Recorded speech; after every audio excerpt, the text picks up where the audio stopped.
Este es el sexto capítulo de una serie enfocada en la música, su historia y su relación con la sociedad. Los 80 cambiarían para siempre la interacción entre los artistas y su público. La muerte de John Lennon, los guardaespaldas, la televisión y los sintetizadores son los grandes protagonistas de la década. Bienvenidos. Has abierto la puerta al desván insomnio. Soy Ana Zamora y Madonna es mi guilty pleasure. Yo soy Camila Rincón y amo entrenar al ritmo de Welcome to the Jungle de los Guns N' Roses. En capítulos anteriores hemos tocado la superficie de lo que hoy conocemos como rock en español, pero con la caída de la mayoría de las dictaduras en América Latina, esta llegó a su época dorada. Fue la época en que brillaron genios como Charly García, Fito Páez, el Soda de Cerati, y la represión a la que estaban sometidos países como Argentina y Chile de alguna forma atrasó el desarrollo del rock en América Latina. Pues digamos que no lo censuraron directamente, pero sí era visto como algo sospechoso y subversivo que generaba mucha incomodidad entre padres e hijos. Digamos que es que en estas dictaduras hasta decir capitalismo era subversivo, pero bueno, ese no es el punto. Cuando en el mundo anglosajón el rock progresivo estaba entrando en declive, bandas del sur del continente como la mexicana Chacmul o la peruana Frágil empezaban a experimentar con este nuevo sonido, aunque sin lograr demasiado éxito. Pero otras se fueron más hacia el pop y el new wave y habrían de llegar a la cima del género y lograrían traspasar fronteras, como fue el caso de Nacha Pop con Lucha de Gigantes, que la conocemos por esta canción donde sale Gael García, Caifanes, que estuvieron acá en Bogotá hace poquito, Los Abuelos de la Nada, Héroes del Silencio y Maldita Vecindad, entre muchísimos otros que lograron hacerse una fama en el continente. El fenómeno de lo que se conoció como rock en tu idioma no logró realmente traspasar fronteras del idioma, como que en otras latitudes no es tan conocido, pero en países de habla hispana se convirtió en el grito de la juventud rebelde que no quería volver a una dictadura. Y básicamente era una voz de cambio, una voz de querer romper con todo lo que había pasado. Un poco como fue el rock and roll durante la época de los 50 a los 60, esa transición, un poco algo así fue lo que pasó con el rock en español.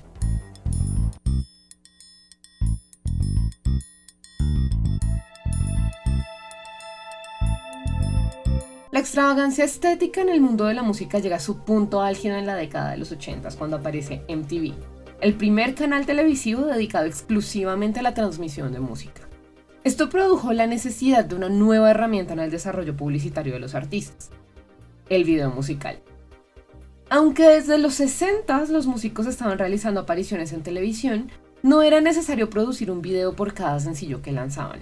Esta industria televisiva empezó a determinar los listados de lo más vendido, pues una canción con un videoclip que se transmitiera en televisión lograba una mayor difusión en una época en la que este medio se consolidó pues como el preferido de toda la sociedad. MTV pasaba música popular anglo de todo tipo, pero el género predominante era el rock y algunas de sus variaciones. Algo muy loco que comenzó a pasar es que como empezaron a todas estas estrellas a hacer videos musicales, como que ya se convirtió en una necesidad, ¿no? O sea, antes los artistas podían sacar singles y no tenían que sacar un video musical con cada canción, no era algo necesario.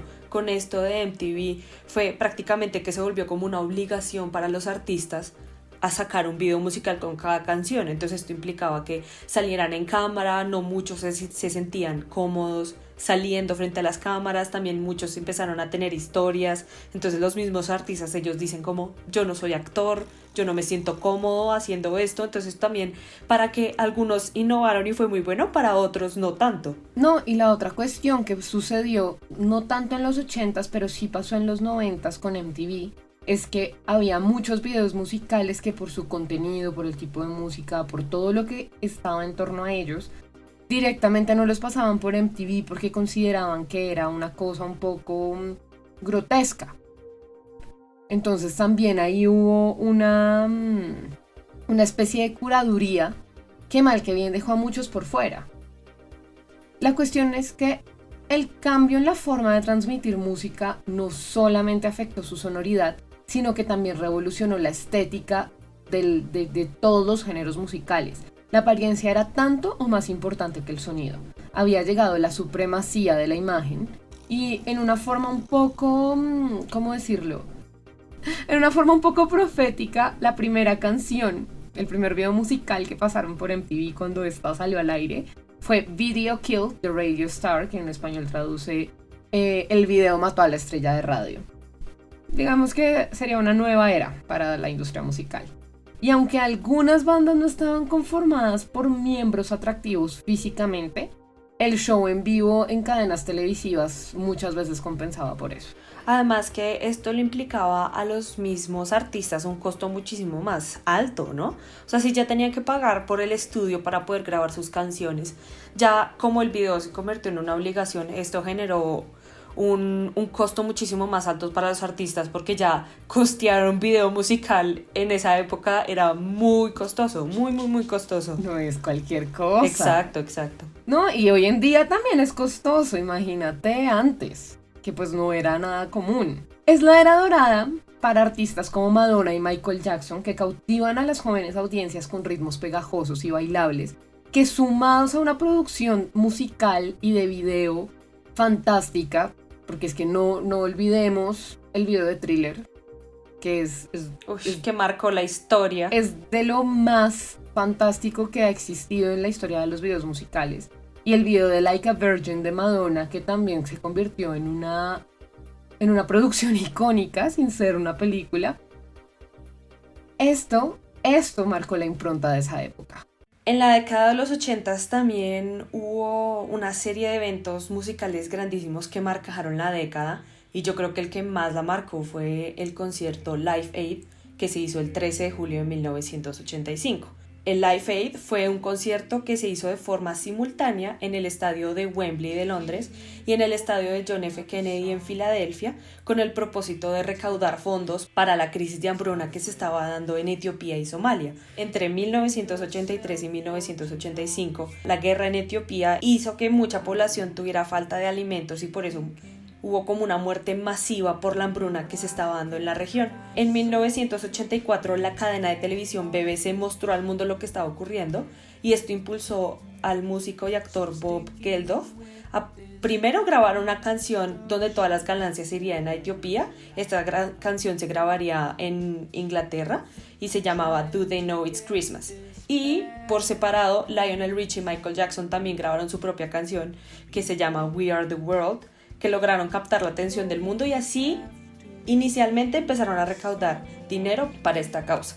Fue ya más adelante que, como estas canciones tuvieron tanta acogida por el mundo, que decidieron formar o hacer un concierto que fue el Live Aid. Fue el 13 de julio de 1985 que se presentaron artistas grandísimos como Queen, Bob Geldof, Sting, Phil Collins, U2, David Bowie, los Beach Boys, Madonna, Elton John, Led Zeppelin, Black Sabbath, The Who, Lionel Richie, Paul McCartney, Mick Jagger, Bob Dylan, Tina Turner, Billy Joel, Santana, Stevie Wonder, Boy George y muchísimos más. Mejor dicho, todos. Sí, o sea, es el line-up de los sueños, literalmente. Pero tengo entendido que además del Live Aid y de varias de esas canciones y de esas versiones de canciones que hicieron en colaboración algunos de estos artistas, terminaron haciendo un álbum, y que pues las ganancias de ese álbum también iban a ir destinadas a toda esta iniciativa de acabar con la hambruna en Etiopía, ¿no? Sí, yo también había escuchado eso.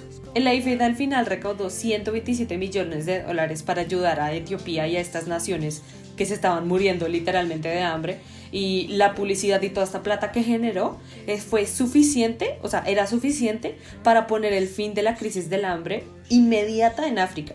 Pero lo que pasó fue que el gobierno etíope de Mengistu Haile Mariam se gastó todo el dinero comprando armas a la Unión Soviética. Entonces no ayudó a su país. Cualquier parecido con América Latina es pura coincidencia. Entonces, a pesar de todos los esfuerzos, en verdad, que toda esta gente que hizo, todos esos artistas que se juntaron para ayudar a la hambruna, no sirvió de nada. Casi que de nada.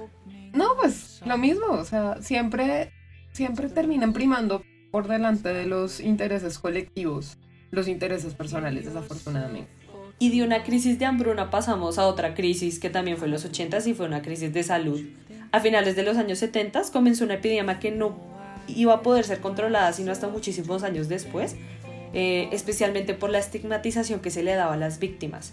Y este es el... Pregunta, qué pena te interrumpo. Dale. Qué pena te interrumpo. ¿Esa epidemia a día de hoy está controlada? Yo pienso que no. O sea, hay como millones de personas todavía, hay como muchos casos nuevos cada Pues vez. claro, pero por lo menos ya se sabe cómo prevenir, o sea, como que ya yo creo que hay muchísima más conciencia. Ah, bueno, como que ya es claro, sí, como que Ajá. no, y ya es claro cómo es la transmisión. Ah, yo tengo un dato curioso sobre ese virus. ¿Sabías que el virus del SIDA duró 2 años en ser identificado? O sea, la gente se estaba muriendo y estaba teniendo un montón de problemas y nadie tenía muy claro qué era lo que les estaba pasando. Luego, 2 años después, en laboratorio fue que se dieron cuenta que era un virus, pero tampoco tenían claro cómo era la transmisión. Eso fue un rollazo. Pero digamos que en eso la medicina afortunadamente ha avanzado un montón.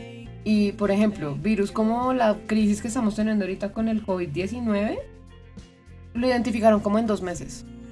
¿Cuántas vidas se habrían podido salvar si el virus del SIDA se hubiera identificado así de rápido? Sí, no, y es que lo que te estaba diciendo que ahora es un poco más controlado es porque ya, o sea, yo ya voy a explicar como las diferencias entre el VIH y el SIDA, porque son 2 cosas diferentes, pero como que ya por lo menos hay como una serie de medicamentos en donde una persona puede vivir con VIH tranquila, o sea, como que casi asintomática, entonces como que no hay cura, pero por lo menos se puede vivir con la enfermedad. Entonces, voy a explicar la diferencia. El virus de inmunodeficiencia humana, o VIH, es un espectro de enfermedades causadas por la infección del VIH. Entonces, la diferencia es porque son etapas diferentes. Entonces, primero, cuando uno se infecta, tiene VIH. Al principio casi que no presenta síntomas, pero si no se le da el tratamiento correcto al virus, comienza a interferir con el sistema inmunitario y aumenta el riesgo de infecciones como la tuberculosis, digamos, un ejemplo. Estos síntomas tardíos que también generan muchísimos tumores y pues son como más, es más posible que te generen más infecciones por el síndrome que tienes.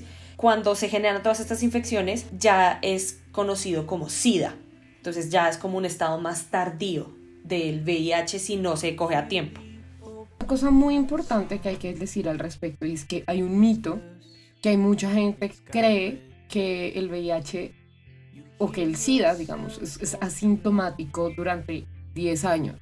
Y es como, pues no, o sea, lo que pasa es que de entrada tiene síntomas que son muy leves, entonces la gente puede pensar que tiene una gripita, se empiezan a bajar las defensas, y son cosas como muy sencillas.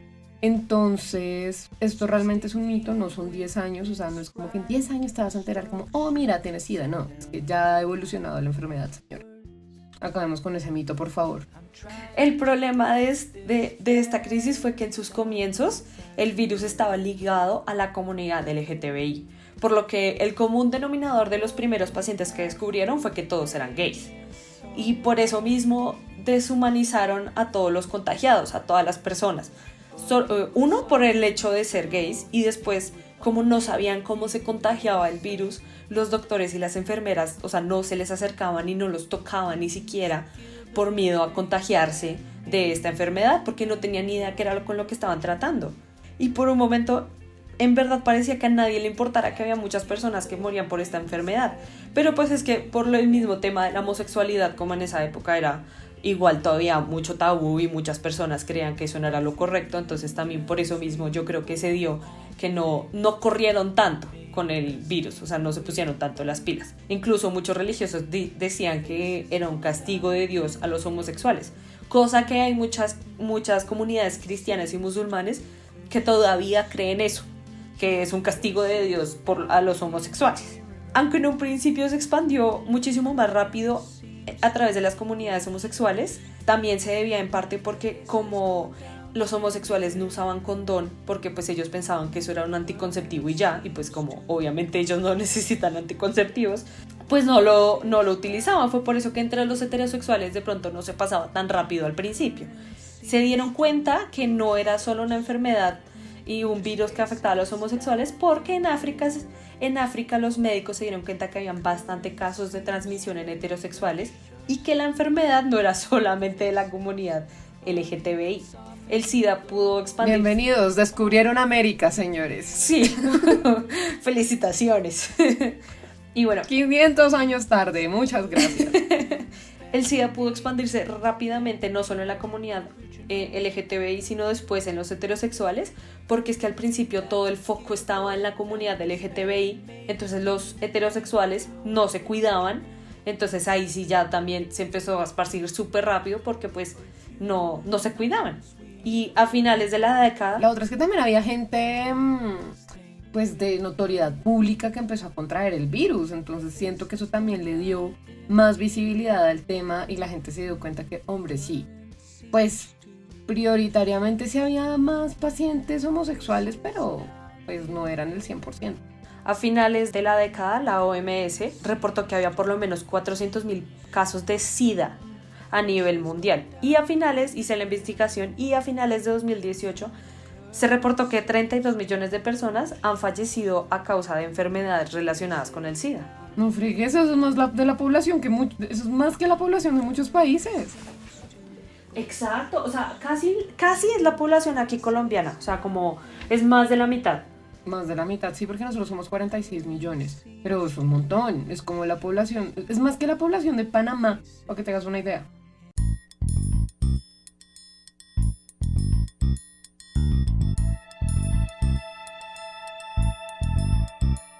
Y si en los 70s teníamos el disco, en los 80s este va a ser reemplazado por el pop en discotecas, estaciones de radio, conciertos multitudinarios, en todas partes, mejor dicho.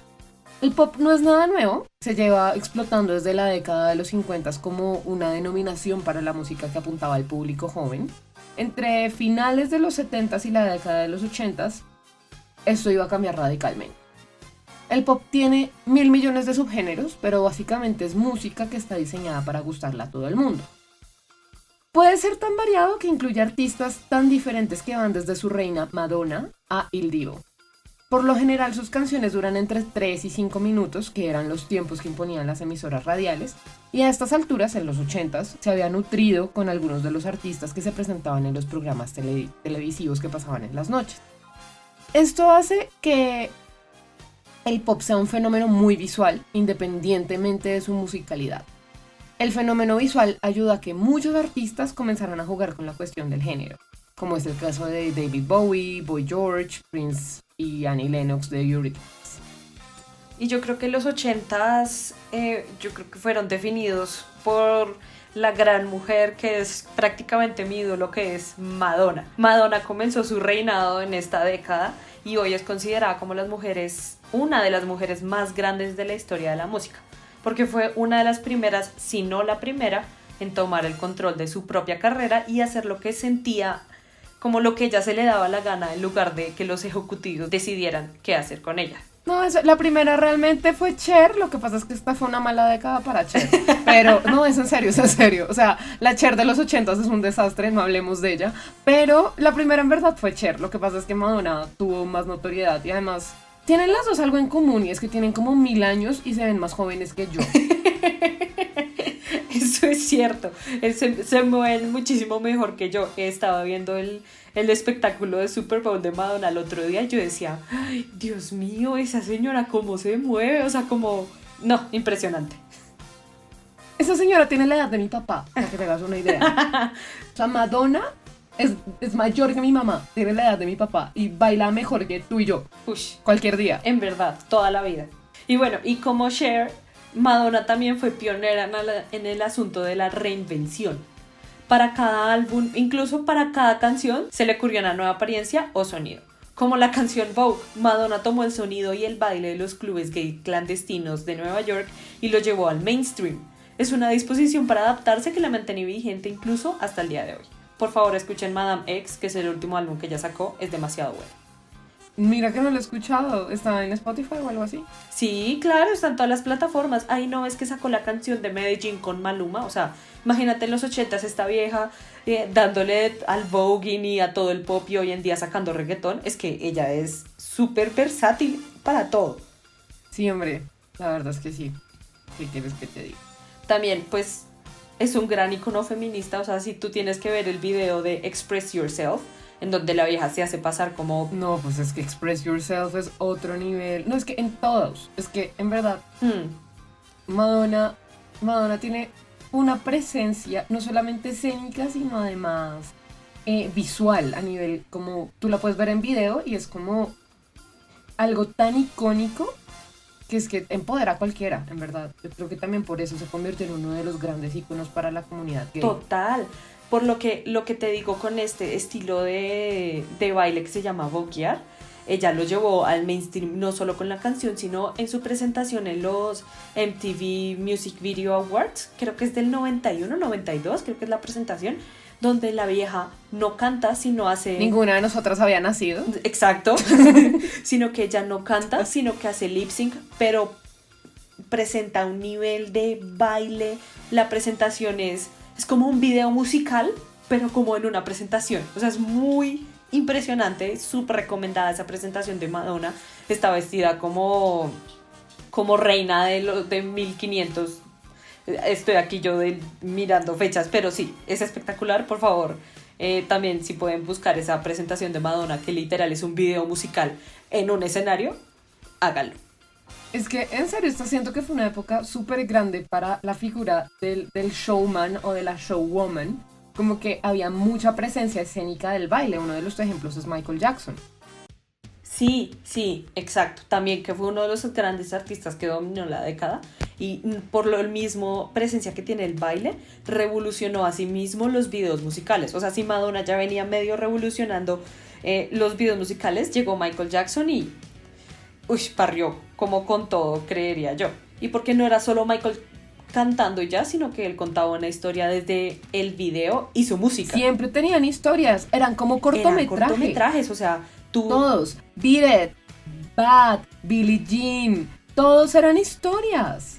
Smooth Criminal.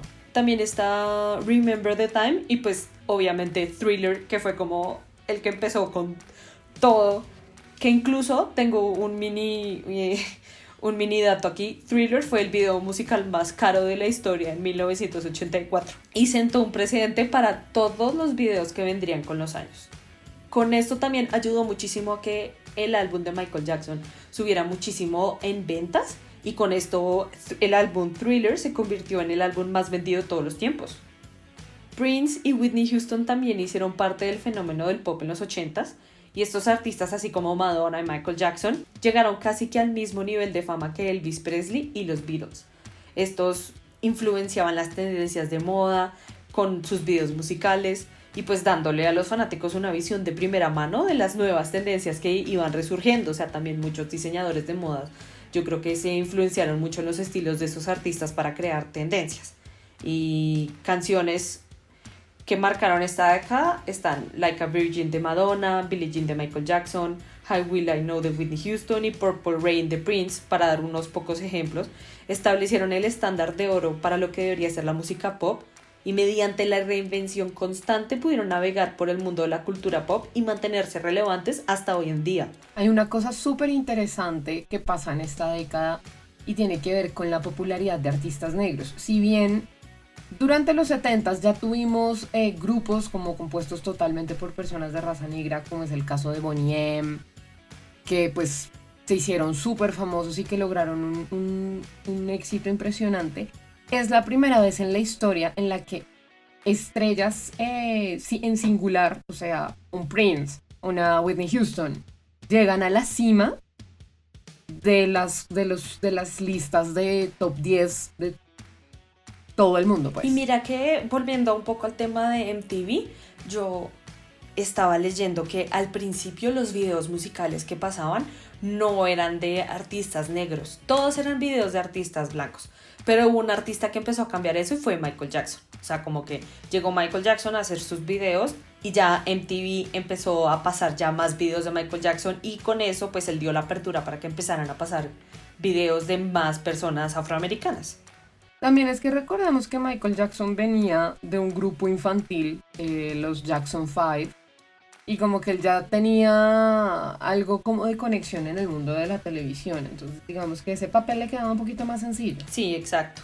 Entonces eso ayudó bastante a que también a que los artistas afroamericanos trascendieran muchísimo más en esta década.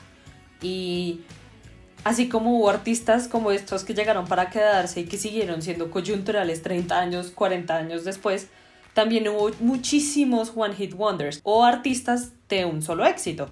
Los cambios en la tecnología y las actitudes sociales significaron que los periodos de atención de las personas o los consumidores se acortaran. Y por eso muchísimos cantantes lograban encontrar el éxito con 1, 2 canciones, pero nunca más lo volvían a hacer. Algunas de estas maravillas más memorables, porque yo creo que son maravillas que tú las pones en la radio y muchísima gente las conoce, es Take On Me de A-ha, además que el video musical de Take On Me también es como una maravilla de la animación. No. Está Tainted Love de Soft Cell. Lo curioso es que... pues para la época. No, es que además lo curioso es que muchos de estos One Hit Wonders terminaron convirtiéndose como en canciones súper icónicas de la década sin haber realmente sus artistas trascendido. Total, o sea, también está Mickey de Tony Basil, está It's Raining Men de The Weather Girls, o sea, It's Raining Men, que es como el himno gay. It's Raining Men. Aleluya. Sí, o sea, Don't Worry, Be Happy, esa canción es utilizada en jingles en todos lados, y también está I Ran, So Far Away de A Flock the Seagulls, que también la película la llevó a la mainstream otra vez. Eso es buenísimo.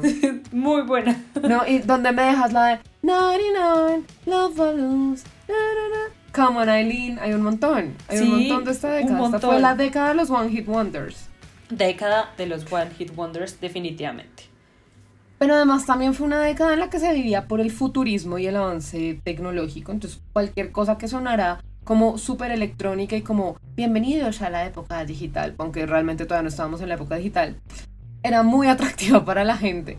Y esto generó el auge de los sintetizadores en la música.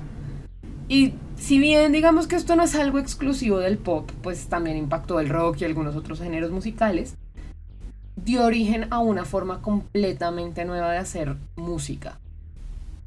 Bueno, no dio origen, pero sí extendió una nueva forma de hacer música. Y esto daría origen a la música electrónica. Si bien esto se originó de forma experimental en la década de los 20 con la invención del theremin, que es como esta... como una especie como de violín sin cuerdas, donde tú como que deslizas la mano y vas subiendo y bajando de nota de acuerdo hacia donde deslices la mano en el aire. Es súper tecnológico.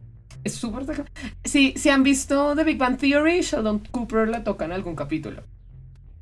En los 80s, con la masificación del sintetizador, la aparición de más funcionalidades en las computadoras y todos los nuevos avances que se estaban viviendo, se abría todo un mundo nuevo para la composición e interpretación musical a nivel comercial.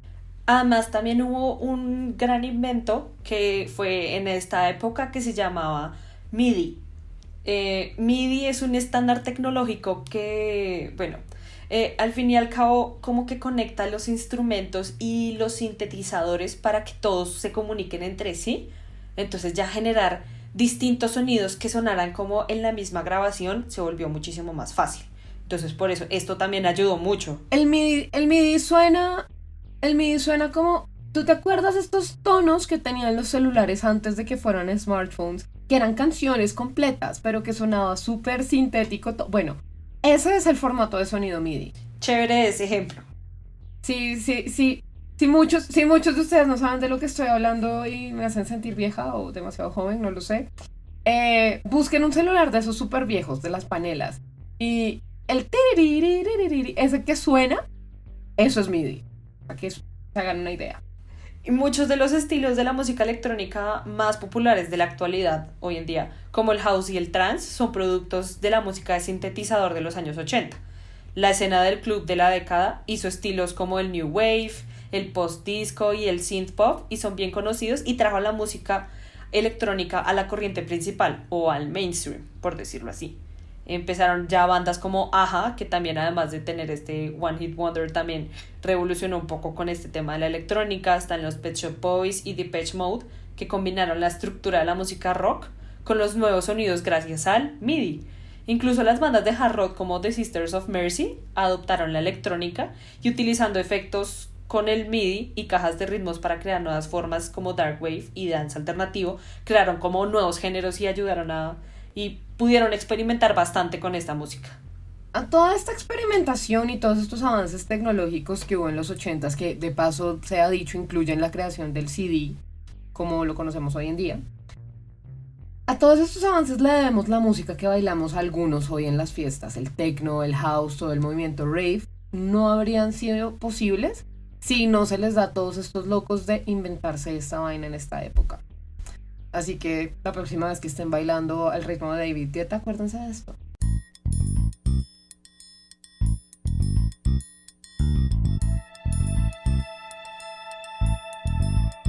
Agrupaciones como Iron Maiden, Blue Oyster Cult, Guns N' Roses y Bon Jovi empiezan a sonar en las emisoras. La escena del rock se revitaliza con la sonoridad de artistas como The Smiths y Air Supply, que tienen un sonido un poco más blando que el del rock progresivo de los 70s, pero digamos que no todo se vuelve más ligero. El metal se consolida como un género aparte, ofreciendo una alternativa más pesada y brusca a la balada rock, que digamos que trata de imponerse en esta época. Bruce Dickinson explica el sonido de su banda Iron Maiden, diciendo que de algún modo hemos sido como una versión mucho más heavy de una banda como Queen, lo que evidencia la existencia de dos corrientes musicales generales al interior del rock.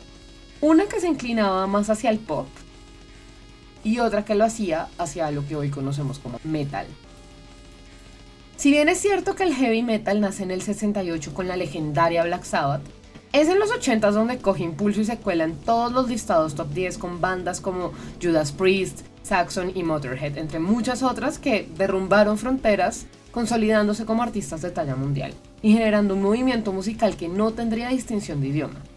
Esto generó que surgieran bandas incluso de habla española que se dedicaban al metal, como es el caso de Barón Rojo, Obús, Ángeles del Infierno, Riff, más adelante Kraken. Y yo creo que si pensábamos que antes la gente estaba loca, como los artistas, yo creo que ya estos artistas ya se pasaban.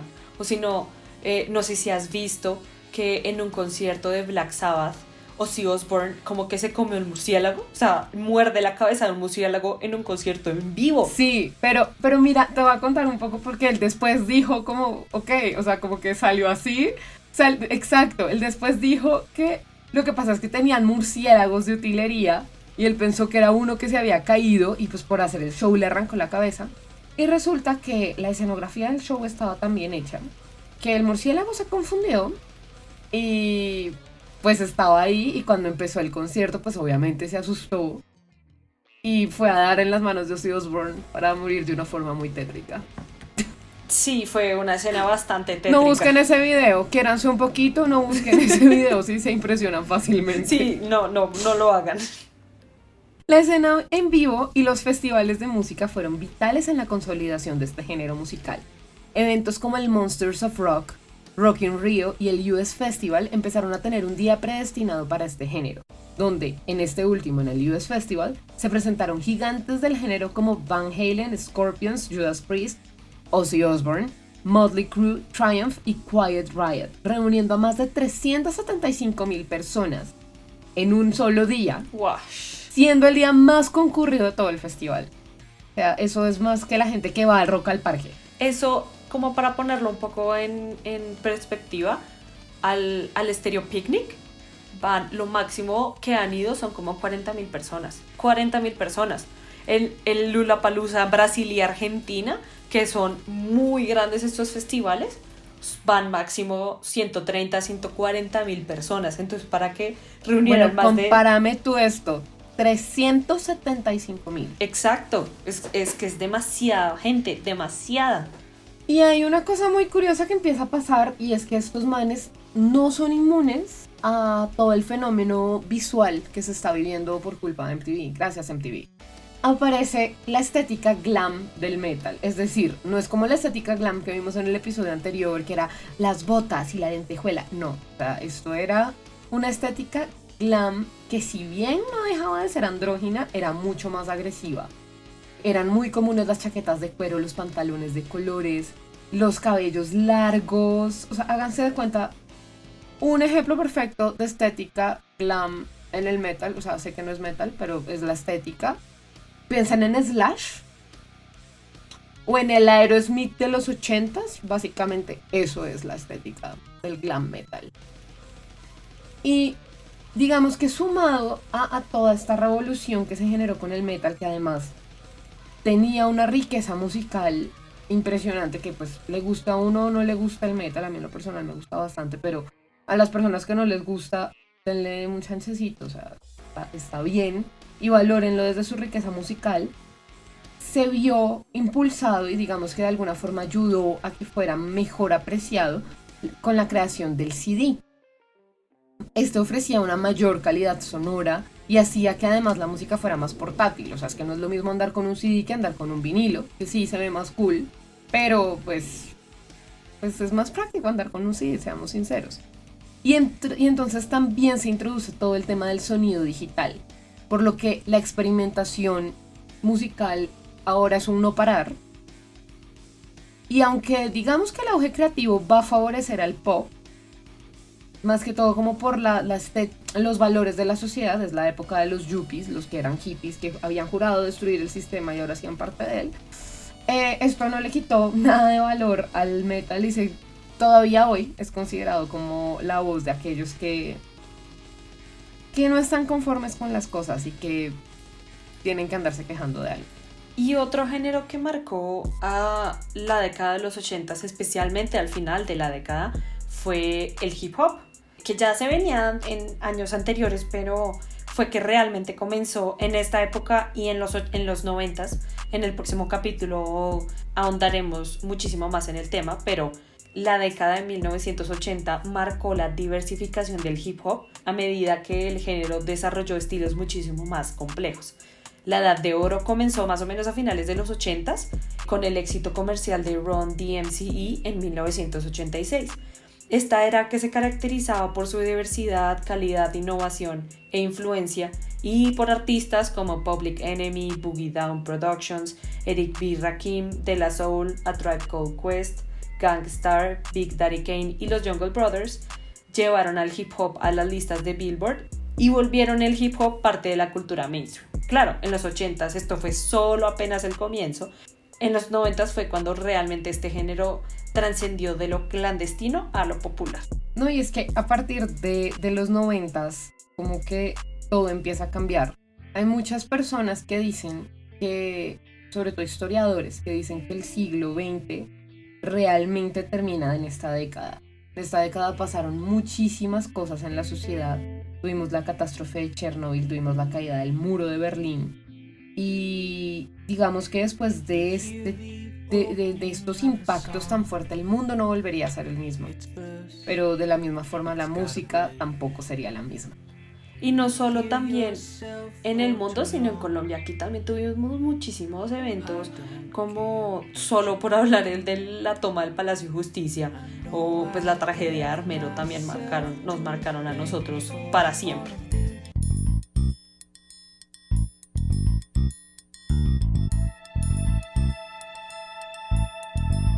Por cuestiones de derechos de autor, ya saben que en esta serie no estamos poniendo la música de la que estamos hablando en el capítulo. Así que los invitamos a nuestra lista de Spotify, donde podrán encontrar la banda sonora del capítulo y un par de cositas más que consideramos que es importante que conozcan de la música de esta década.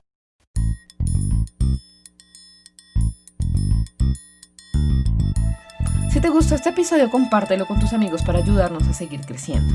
Para estar al tanto de cada uno de nuestros nuevos lanzamientos o contarnos de qué temas te gustaría que habláramos, búscanos en Twitter, Facebook e Instagram como Desván Insomni. Vamos a tener nuevas noticias, vamos a estar anunciando nuevas sorpresas que se vienen con el podcast, así que conéctense con nosotros, vale la pena. Adiós.